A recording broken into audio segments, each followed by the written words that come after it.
Hello বন্ধুরা, সকলে কেমন আছো? আশা করি ভালোই আছো। তো আজকে আমি তোমাদের সঙ্গে শেয়ার করতে যাচ্ছি বাটা মাছ। বাটা মাছের ঝোল কিভাবে বানাবো আর তরকারি কিভাবে করব সেটাই তোমাদের সঙ্গে আজকে শেয়ার করছি।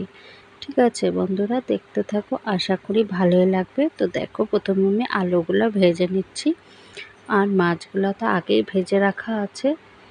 আর যা যা লাগবে সব কিছুই আমি রেডি করে নিয়েছি। ঠিক আছে, তো চলো এবার দেখে নাও আমি কিভাবে করছি। তোমরা কিভাবে করছো সেটা তো আমি দেখছি, আমি কিভাবে করছি সেটা তোমরা এবার একটু দেখে নাও বন্ধুরা, তবে না ভালো লাগবে। তো চলো দেখে নাও আজকের রেসিপিটা। দেখো আমি করছি কিভাবে। প্রথমে আগে তেলটা গরম হলো, তেলটা গরম হওয়ার পরে আমি দিয়ে দিলাম এই কেটে রাখা আলুগুলা একটু লবণ হলুদ দিয়ে ভালো করে ভেজে নিব একটু। তারপর আমি এটাকে উঠিয়ে রেখে দেবো। তারপরে কি করব সেটা ভিডিওটাতেই দেখতে থাকো। ঠিক আছে, আর এই পর্যন্ত এখনও অবধি যারা লাইক করোনি বন্ধুরা, অবশ্যই লাইক করে দিও কিন্তু। তোমাদের লাইক কমেন্টের অপেক্ষায় তো আমি থাকি না সব সময়, কখন একটা কেউ লাইক করবে আর কখন কেউ একটা কমেন্ট করবে, ঠিক না? তো চলো বন্ধুরা, একটা লাইক করে দেওয়া যাক। আর ভিডিওটা দেখার পরে একটা সুন্দর দেখে কমেন্ট করে দিও। সে কমেন্টটা যে বড় করতে হবে এমন কোনো নেই, তোমার ইচ্ছে মতন। ঠিক আছে, তোমরা যেমনই কমেন্ট করবে তেমনই আমি দেখে নেব। ঠিক আছে, আমাকে যে একবারে বড় গল্পের মতন করে কমেন্ট করতে হবে এর কোনো মানে নেই। তোমরা যেটুকুনি মানে সময় দিয়ে দেখছো, এইটুকুনি যে আমাকে সময় দিয়ে দেখছো এটাই তো আমার কাছে অনেক। আর কি চাই বলো? তারপরে তোমাদের মন ইচ্ছা মতন একটা সুন্দর কমেন্ট করে দিও। যদি ভালো লেগে থাকে তাহলে অবশ্যই কমেন্ট করে দিও বন্ধুরা। আর যদি কিছু ভুলও হয়ে থাকে সেটাও জানিয়ে দিবে। তো চলো দেখে নাও, আমার আলুটা ভাজা হয়ে গেল। এবার আমি দিয়ে দিলাম এখানে গোটা জিরা ফোড়ন দেব। আর তার সাথে আমি এখানে পেঁয়াজ কেটে রেখেছি, সেই পেঁয়াজটাকেও ভেজে নেব। ঠিক আছে, অতি সাধারণভাবেই করছি, তেমন কিছু ব্যাপার নেই এতে। ঠিক আছে, তাও বলবো একটু দেখলে ভালো লাগে। তোমরা একটু দেখো, একটু সুন্দর সুন্দর কমেন্ট করো। কার না ভালো লাগে বলো এই সুন্দর সুন্দর কমেন্ট দেখতে? প্রত্যেকেরই ভালো লাগে, সেজন্যই বললাম। যদি ভালো লেগে থাকে তাহলে অবশ্যই একটা কমেন্ট করে দিবে। চলো দেখো, আমি মাছটাকে মাছ তো ভেজে রাখা আছে, এবার আমি পেঁয়াজটাতে ভালো করে একটু ভেজে নিলাম। সাথে দিয়ে দিলাম টমেটো কেটে রাখা ছিল, সেই টমেটো দিয়ে দিচ্ছি এবার। টমেটো দেওয়া হয়ে গেলে পরে ভালো করে কষিয়ে নিতে হবে মশলাপাতি দিয়ে। দেখতেই পাচ্ছ তোমরা, আমি টমেটোটাকে ভালো করে নেড়ে চেড়ে নিচ্ছি। ধীরে ধীরে ভিডিওটা দেখতে থাকো, আশা করি ভালো লাগবে। তো এখানে সব রকম মশলা আমি একসাথে রেডি করে রেখেছিলাম, যেমন যা যা তোমরা দিয়ে থাকো, আর নতুন করে কিছু বললাম না, সেই সবই আমিও দিলাম, কোনো এক্সট্রা আলাদা কিছু নেই। তো যাই হোক, দেখো আমি এবার কষিয়ে নিচ্ছি ভালো করে পেঁয়াজটাকে। পেঁয়াজটা কষানো হয়ে যাওয়ার পরে আমি দিয়ে দেব আলু।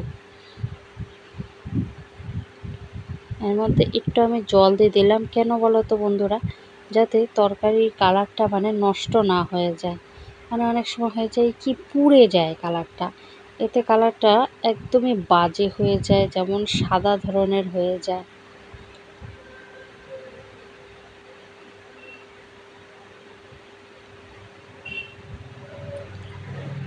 তো দেখো কত সুন্দর একটা কালার হয়েছে। এটা যদি জলটা না দিতাম না, এই কালারটাই আসতো না জানো বন্ধুরা, একদম কালো কালো টাইপের কালারটা হয়ে যেত, যেটা দেখে কারোরই খেতে ইচ্ছা করবে না। তো দেখো এবার আমি আলুগুলো দিয়ে দিচ্ছি। এরকম কালারটা হলে পরে যে কোনো মানুষই চেটেপুটে খাবে কালারটা দেখেই। কালারটা দেখেই মানুষের মনটা মুগ্ধ হয়ে যায়, ঠিক না বলো? সেই জন্যই কালারটা একটু রাখতেই হয়। শুধু হলুদে ফ্যাকাশে করে দেবো সেটাও সবার ভালো লাগবে না, আবার শুধু লঙ্কার গুঁড়ায় ঝালে ভরিয়ে দেবো সেটাও ভালো লাগবে না। তাই সব কিছুই ঠিক ঠিক পরিমাণ মতন দিলে পরে তরকারিটা জমে ক্ষীর হয়ে যাবে, ঠিক না? তাই সঠিক টাইমে সব কিছু দিলে পরে সবই ভালো লাগে, কিন্তু বেটাইমে দিলে কিছুই ভালো লাগে না, এটাই আমি মনে করি। তোমরা কে কী মনে করো জানি না, আমি আমার মনের কথাগুলো তোমাদের সঙ্গে শেয়ার করলাম। তো দেখো আমি এখানে অল্প আদা কিষে নিচ্ছি, তো আদা দিয়ে দিলাম। আদাটা খুব বেশি দিই না, একটু সামান্যই দিই, তবে দিই তরকারিতে। কোনো দিন যদি ভুলে যাই তবে আমি পরে দিয়ে দিই, আর যেদিনকে ভুলে যাই না সেদিনকে তো সময় মতন ঠিক টাইমেই দিয়ে দিই। তো যাই হোক, দেখে নাও একটু কষ্ট করে আমার এই ভিডিওটা। যারা দেখছো সবাইকে অনেক অনেক ভালোবাসা। নতুন বন্ধু যদি হয়ে আমার এই ভিডিওটা দেখে থাকো তাহলে অবশ্যই সাবস্ক্রাইব করে পাশে থেকো, আর বেল আইকনটাও ক্লিক করে দিও যাতে আমার ভিডিওটা তোমাদের কাছে সবার আগে চলে যায়, ঠিক আছে? যদি সাধারণ রান্না তোমরা পছন্দ করে থাকো তাহলে অবশ্যই বেল আইকনটা ক্লিক করে দিও, ঠিক আছে? আর তার সাথে হলো সাবস্ক্রাইব করে পাশে থেকো, তাহলেই দেখতে পাবে আমার ভিডিওগুলো। যেমন সকলে তো বেশি মশলা দিয়ে করে, তো আমি কম মশলা দিয়েই করে থাকি। তো এরকম কম মশলার রান্না যদি তোমরা দেখতে চাও তাহলে অবশ্যই আমার পাশে থেকো।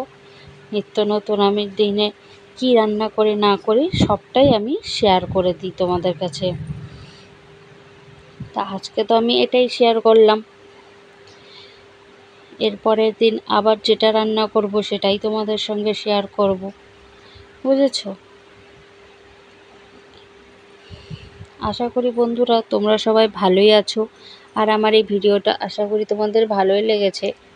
খারাপ আশা করি লাগবে না, আমার যতটুকু মনে হয়, জানি না এখন তোমাদের কীরকম লাগবে না লাগবে।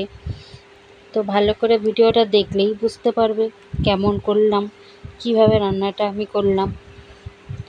রান্নাটা কি আমি তোমাদের মতনই করে ফেলেছি নাকি একটু আলাদা করলাম, সেটা তোমরা ভিডিওটা ভালো করে দেখলেই জানতে পারবে।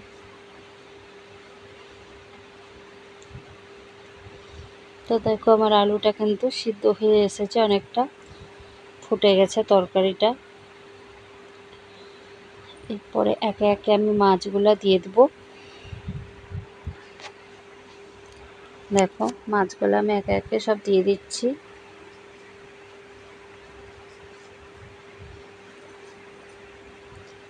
মাছ ভাজাটা আজকে তোমাদের সঙ্গে আর শেয়ার করা হয়নি, তো আমি শুধু তরকারিটাই আমি শেয়ার করলাম। আজকে আর কিছু করিনি, শুধু মাছই করেছিলাম, সেই জন্য এটাই শুধু তোমাদের সঙ্গে শেয়ার করলাম, বুঝেছো বন্ধুরা?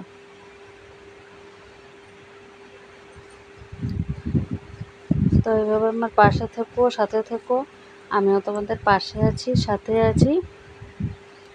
আজকে এখানেই রাখছি বন্ধুরা, আগামীকাল আবার নতুন কোনো ভিডিও নিয়ে চলে আসব, নতুন কোনো রান্না বা নতুন কোনো কিছু ভিডিও নিয়ে চলে আসব। টাটা, সকলে ভালো থেকো।